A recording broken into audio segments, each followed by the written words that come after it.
O curso Gestão Escolar, a partir de evidências de aprendizagem, pretende contribuir para o entendimento sobre a interpretação e uso dos dados coletados pelas avaliações. Olá, eu sou Aline Mateus e atuo como formadora de professores na temática da avaliação educacional. Hoje estou aqui para convidar você, professor, para participar do curso Gestão Escolar a partir de evidências de aprendizagem, uma produção da Diretoria Educacional organizada pela Gerência de Avaliação Educacional da FTD Educação. Neste curso, vamos tratar da avaliação educacional como um processo que visa, sobretudo, ao levantamento de evidências que podem embasar tomadas de decisão acerca da aprendizagem dos alunos. Na primeira aula de nosso curso, vamos tratar da avaliação educacional como um processo que possibilita o levantamento de evidências sobre a aprendizagem.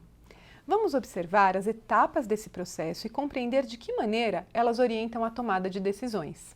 O que significa dizer que a avaliação é um processo? Um processo comporta diferentes etapas e se direciona para um fim. Segundo a literatura especializada, no caso da avaliação educacional, temos a coleta, a síntese e a interpretação de dados, que vão ajudar na tomada de decisões. É uma parte contínua da vida em sala de aula. Comecemos a falar, então, da ideia de tomada de decisões. Quando pensamos em avaliação, costumamos pensar em provas, que acumuladas ao longo de todo o ano letivo, incidem sobre a decisão de reter ou de promover um aluno para o ano escolar seguinte.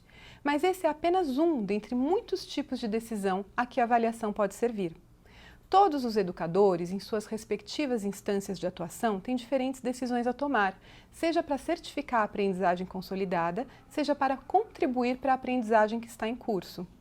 Os criadores de políticas públicas, por exemplo, são responsáveis por estabelecer diretrizes curriculares, desenvolver políticas de formação de professores, destinar recursos para diferentes políticas educacionais. Já os administradores escolares são responsáveis por identificar os pontos fortes e fracos do currículo efetivo, distribuir recursos para diferentes ações educacionais, monitorar o trabalho dos professores e o progresso dos alunos.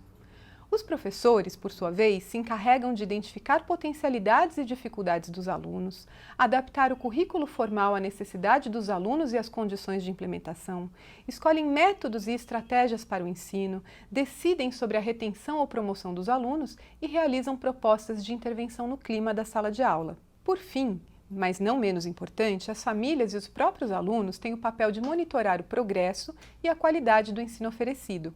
Também se encarregam de se reunir com os professores e outros educadores para discutir assuntos importantes sobre o desenvolvimento dos alunos. Segundo Babier, existem avaliações implícitas, espontâneas e instituídas.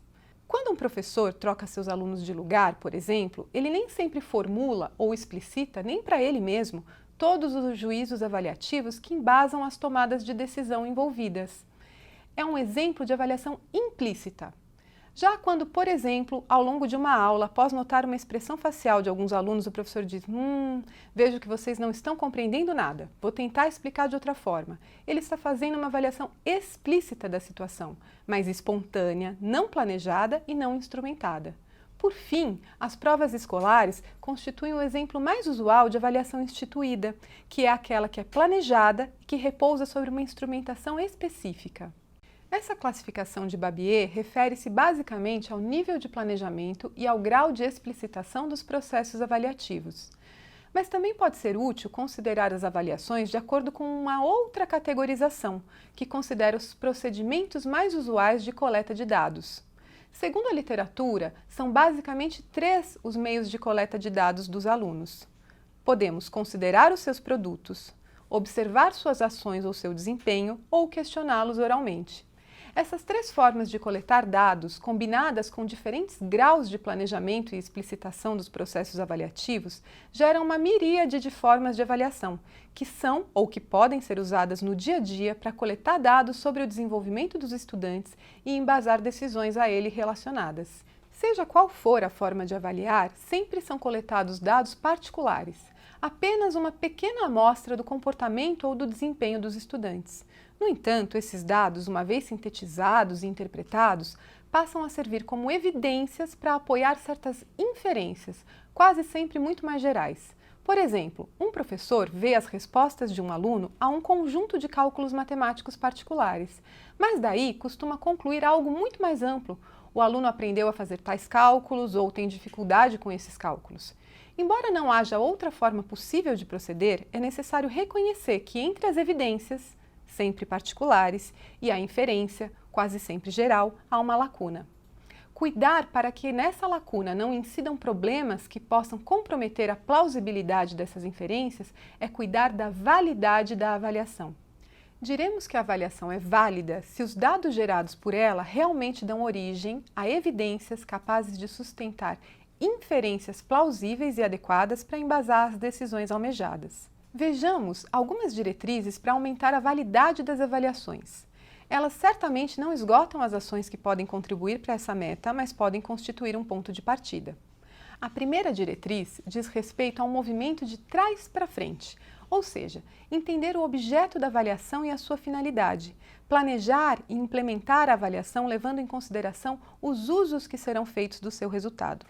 Além disso, devemos considerar a qualidade dos instrumentos, os cuidados com as condições de aplicação, tornar as expectativas acerca dos resultados claras e transparentes para todos os envolvidos, além de cruzar informações avaliando de diferentes formas em diferentes momentos. Espero que tenham aproveitado esta aula. Para aprofundar o seu estudo sobre os temas abordados, não deixe de ler o texto de apoio e de responder à avaliação sobre os conteúdos desta aula. Nos vemos no próximo encontro.